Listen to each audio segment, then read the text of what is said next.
Herkese merhaba buralarım. Bir forvet oyuncusundan neye bakıyoruz? Bir ST nasıl olmalı? Bu ST'deki mevkiler neler olmalı? Hangi özel yetenekleri veriyoruz? Oyun tarzlarında neler var? Hangi antrenman modellerini yapıyoruz? Bunları değerlendireceğiz. Ve ST videomuz başlasın arkadaşlar.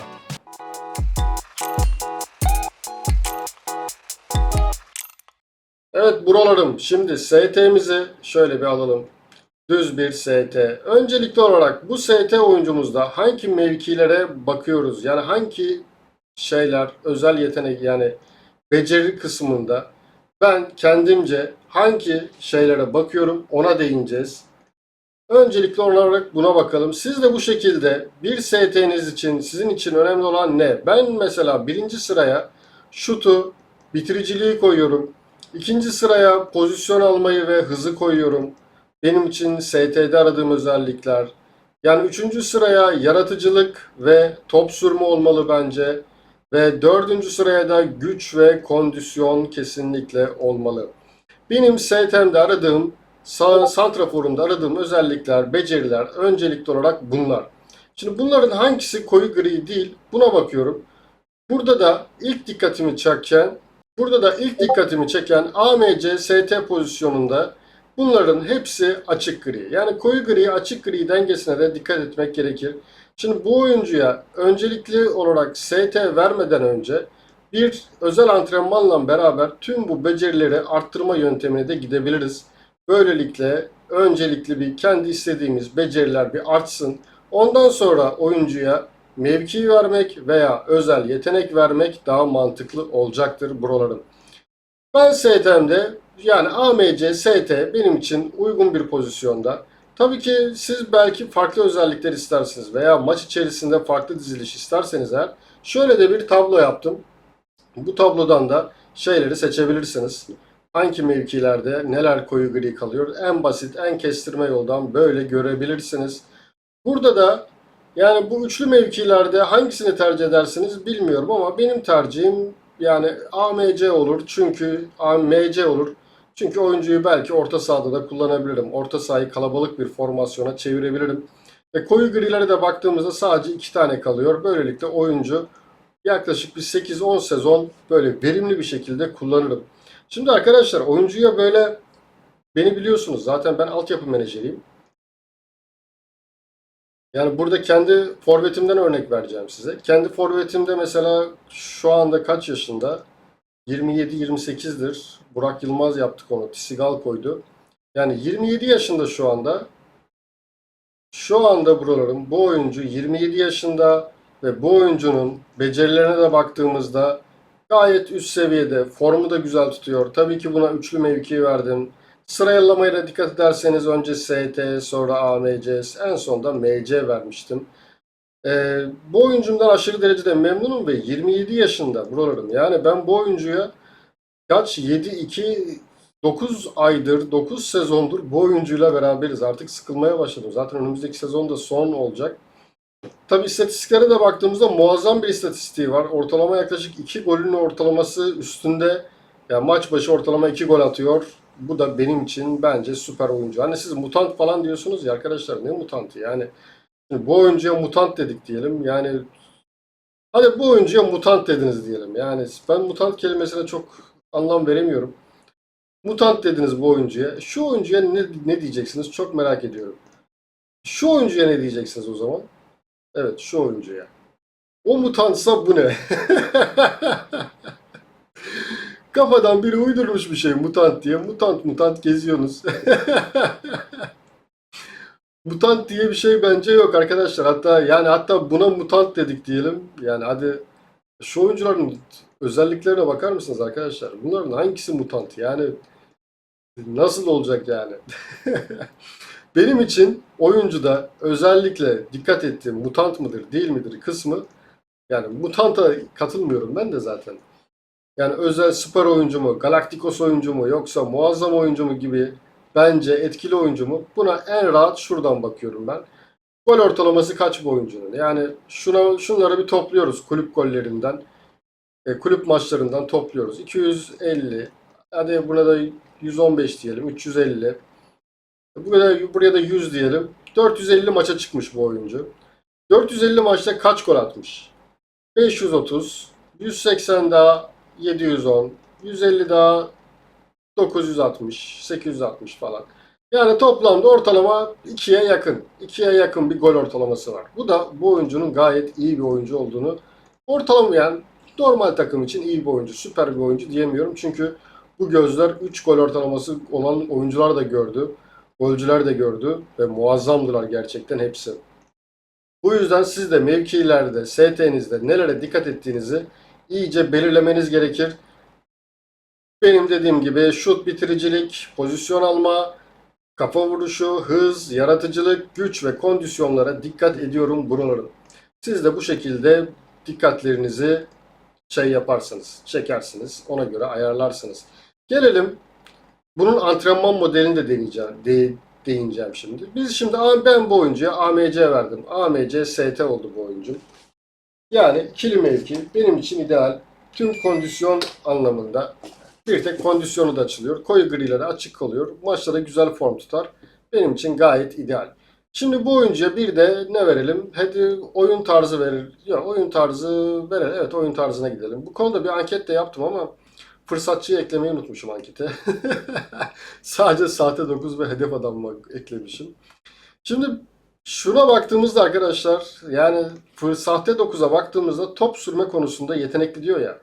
Buna direkt arkadaşlar şeyi vermek gerekir. Yani bir oyuncuya eğer sahte 9 verdiyseniz o zaman ona top sürücü mutlaka vermelisiniz. Nerede bizim top sürücümüz? Bu oyuncuya top sürme yeteneğini mutlaka vermeliyiz. Eğer biz bu oyuncuya sahte 9 özelliği, oyun tarzı vereceksek eğer. Sahte 9'u verdik. Sahte 9 top sürme konusunda yetenekli dediği anda buna top sürücüyü verdik ve bu sahte 9'un en sevdiğim kısmı ise şu DC'leri pozisyondan çıkartmaya zorluyor olmaları. Bu özellikle kurt menajerler benim gibi ya da usta menajerlerin çok işine yarar. Şu anlamda işine yarar. Rakibin defansı çok güçlüdür ve siz sahte 9'unuzu bunun üzerine verirsiniz. Bu artık bu sahte 9 bunu buralarda böyle gezdirir bu oyuncuyu.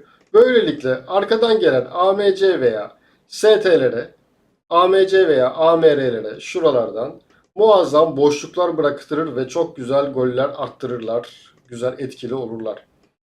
Buna da eğer sahte 9'u da bu şekilde de düşünebilirsiniz.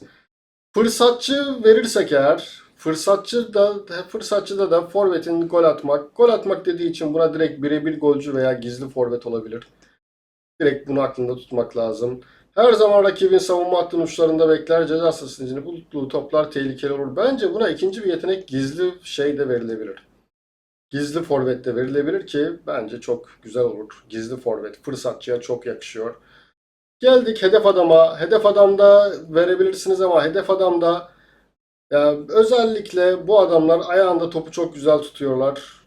Benim çok tarzım olmasa da siz tarzınız olabilir. Eğer hedef adam tarzında bir ST kullanacaksanız da bu oyuncunun güçlü olmasına özen göstermelisiniz. Çünkü hedef adam top ayağında iyi tutuyor. O yüzden güç çok önemli.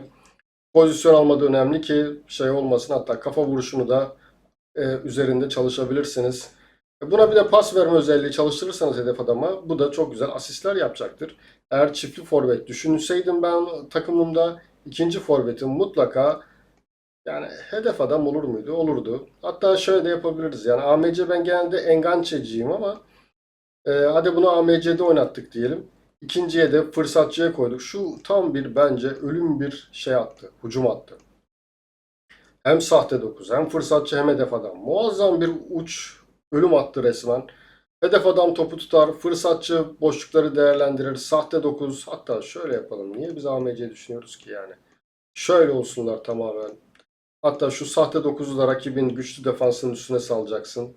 Onu oyalasın. Hedef adam topu tutar. Fırsatçı boşluklardan gol atar. Güzelmiş ha bu sistemde yani bence.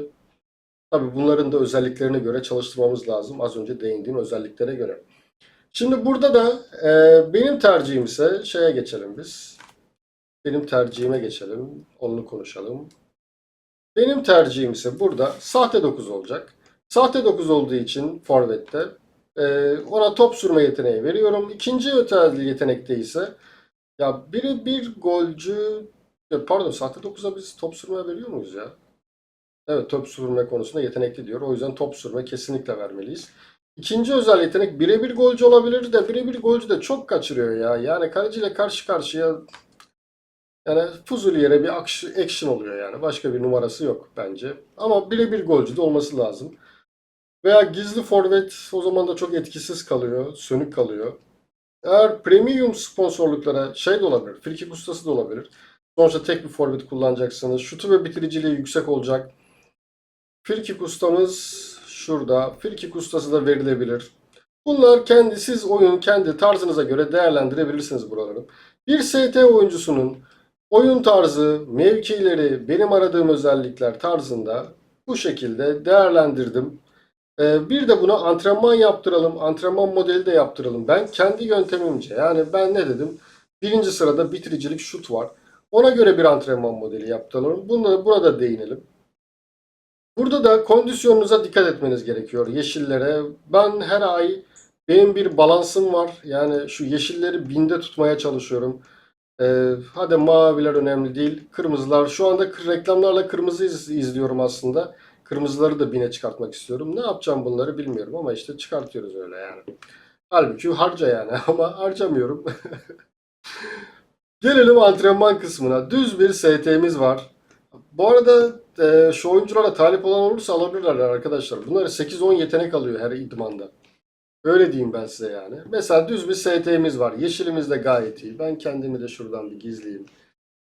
ST'mizi seçtik. Ben ne demiştim? İlk birincide alıştırmalarda bitiricilik ve şut. Bitiricilik ve şutun öncelikli olarak beraber olan varsa onu alıyorum ilk. İkinci sıraya alıyorum çünkü birinci sıraya kolay bir şey koyacağım. Bitiricilik ve şut nerede varsa onu alıyorum. Bu çünkü benim birinci sıradaki önceliğim. Bitiricilik ve şut. Bunların hepsine siz de bu şekilde kendi antrenman modelinizi geliştirebilirsiniz. Zaten oyunun güzelliği burada. Simülasyon olmasının özelliği burada. Yani siz de böyle kendiniz savunma yapabilirsiniz. Yani kendiniz antrenman modeli geliştirebilirsiniz. Çünkü sabit bir antrenman modeli yok. Şurada da var şut ve bitiricilik. Mesela bu iki modeli aldık. Şurada da var şut ve bitiricilik. Güzel. Şut ve bitiriciliği aldık. Benim birinci sıradaki özelliklerim bunlardı. İkinci sıraya ise pozisyon alma ve hızı koymuştum. Onlarla da yapabiliriz. Bakalım yüzde kaçlık bir şey olacak. Pozisyon alma ve hıza bakıyoruz şu anda. İkisi aynı anda var mı bilmiyorum. Olsa mesela çok iyi olur. Hatırlayamadım şimdi. Burada var mı? Şurada var. Pozisyon alma hız. Ortaymış bu da. Buradan da mesela pozisyon almayı ve hızı almayı düşünüyorum. Hatta bakın burada yaratıcılık da var. Yaratıcılığın da olması çok iyi. Üçlü bir kombinasyon demek bu. Ki benim aradığım 3 özellik de burada var. Yani oyuncumu 3 özellikle de böyle geliştirebileceğim. Bunu da alalım. Burada hız var. Başka böyle dikkat ettiğim güç vardı mesela. Pozisyon alma var. Bitiricilik var. Yaratıcılık var. Burada da üçlü var mesela. Hatta bu zoru buraya koyalım. Kolayı bu ortayı buraya koyalım. Buradan da bayağı özellik alıyoruz. Yaratıcılık, bitiricilik, pozisyon alma. Benim istediğim özellikleri alıyoruz. Şu anda ne kaldı? Güç ve kondisyon kaldı.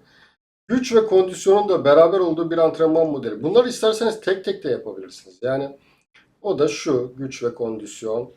Başka var mı daha zor? Şurada da var. Çok zor. Bunları da değiştirebiliriz zamanla. Güç ve kondisyon bunu aldık diyelim. Bu mesela bir oyuncuma bunu yaptıracağım ama siz bunu isterseniz mesela sadece şunun antrenmanı yapabilirsiniz. Buraya komple dizersiniz bunları. Veya sadece bu antrenmanları yaptırabilirsiniz. Şunları mesela şuraya bir tane fazla koymuşum. Bunu da kaldıralım. Burada ben niye böyle bir hata yaptım? Şut ve bitiricilik. Evet.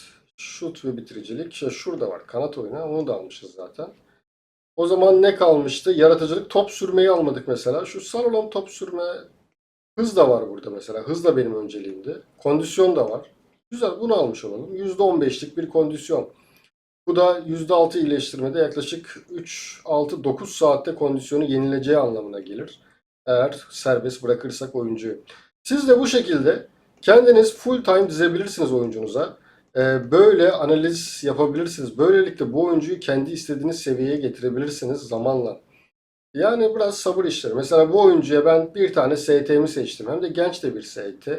%15'lik bir antrenman yaptıralım bu oyuncuya. Hız ve top sürme aldı, güç aldı. Bu şekilde daha da böyle antrenmanı özelleştirebiliriz. Daha böyle mesela 3 özellik alıyor. Yani değiştirilebilir. %15 daha fazla özellik aldığı şeylere getirebiliriz. Bugün oturumu hafifti diyor. Neye hafifti yani? %15 gitti. Ve böylelikle oyuncumun istediğim özellikleri gelişiyor. Siz de kendi antrenman modelinizi geliştirebilirsiniz. Bu şekilde şey yapabilirsiniz. Bakın ben tüm takıma güç ve hız antrenmanı yaptırıyorum şu anda. Yani bunlar baya baya efektif almışlar. Güzel bir özellik almış. Bazen hücumculara bitiricilik yaptırıyordum. Bunu ben hiç özel antrenman yaptırmadım yani. Bu kendi başına gelişiyor. Güzel, gayet efektif. Sizin de hücumcular için geliştirdiğiniz bir antrenman modeli varsa yorumlarda yazın arkadaşlar. Hatta siz hücumculardan ne arıyorsunuz? Onu da yorumlarda belirtin. Şimdi bir sonraki videomuzda ise yapacağımız şey artık oyuncuları bitirdik arkadaşlar. Oyuncuların hepsi tamamlandı. Kaleciden santrafora kadar bu oynatma listesinde hepsinde özellikleri bulabilirsiniz. Şimdi bu serinin son videosu ise kadro mühendisliği ile alakalı olacak. Aslında ben en başta kadro mühendisliği videosu çekecektim. Sonra dedim ki bunların hepsini tek tek bir çekeyim. Böyle pazar günleri yayınlarda siz çayınızı yudumlarken böyle keyifli bir muhabbet etmiş oluruz. Daha sonrasında da en son bu serinin sonunda ise kadro mühendisliği gelecek. Bir kadroyu nasıl inşa ediyoruz? Kendimce tabii ki %100 doğrular yok. Ben kendimce olan özellikleri anlatıyorum. Fark ettiklerimi anlatıyorum. O yüzden kendi modelimce bir şeyler yapıyorum. Sizin katkılarınızla da güzel gelişiyoruz. Discord'dan da bayağı muhabbet ediyoruz arkadaşlarla. Discord kanalımıza da katılabilirsiniz. Burada hem maç desteği var. Yani önemli maçlarınızdan önce destek isteyebilirsiniz. Tabii federasyon kodunuzu paylaşıp arkadaş olarak eklememiz lazım. Önemli maçlardan sonra kadro analizimiz var. Bir de şey istedim ben arkadaşlardan. Sizden de onu rica ediyorum. Antrenman morali aldığınız antrenmanları lütfen Discord'dan şu oyuncu antrenman kısmına gönderin arkadaşlar. Bir şöyle antrenman morali aldığınız antrenmanı gönderin. Bir de hangi oyuncunun antrenman morali aldığını gönderin. Bir analiz yapmaya çalışacağım. Yani bağlantı kurmaya çalışıyorum ama pek olmuyor. Olmadı. Antrenman morali alınan tüm antrenmanlar diye buradan sizden gelenleri paylaşıyor olacağım. Sizin isimlerinizle beraber. Bir bağlantı kuramadım henüz. Bir agresiflik kısmı değinmiştim. Agresiflik antrenmanları yapınca biraz antrenman morali aldığını fark ettim ama yani sürekli %100 çalışmasa da birkaç modelde çalışmasını beklediğim bir antrenman moralli antrenmanları hazırlamaya çalışıyorum. Siz de böyle buraya atın arkadaşlar. Biz de atıyoruz çünkü Discord'dan. Discord'dan ben bu profil sayfamda bağlantıda bulabilirsiniz. Bu videonun açıklama kısmında da bulabilirsiniz. Bir sonraki videomuz kadro mühendisliği ile alakalı olacak bu seride. Bakalım o da ne zaman gelir. O da pazar günleri video olmadığı zaman onu ayarlıyorum yani öyle düşünün. Önümüzdeki hafta pazar günü muhtemelen sezonun son günü olacak ve onunla alakalı videomuz olacak. Onunla alakalı video çekeceğim. Daha sonraki ne zaman müsait bir pazar günü video bulamazsam kadro mühendisliği videomuzu çekeceğim. Bizi takipte kalın arkadaşlar. İçerikler hoşunuza gittiyse beğenmeyi, kanala abone olmayı ve yeni videolardan ilk haberdar olmak için bildirim zilini açabilirsiniz. Herkese keyifli oyunlar, iyi eğlenceler diliyorum brolarım. Kendinize iyi bakın.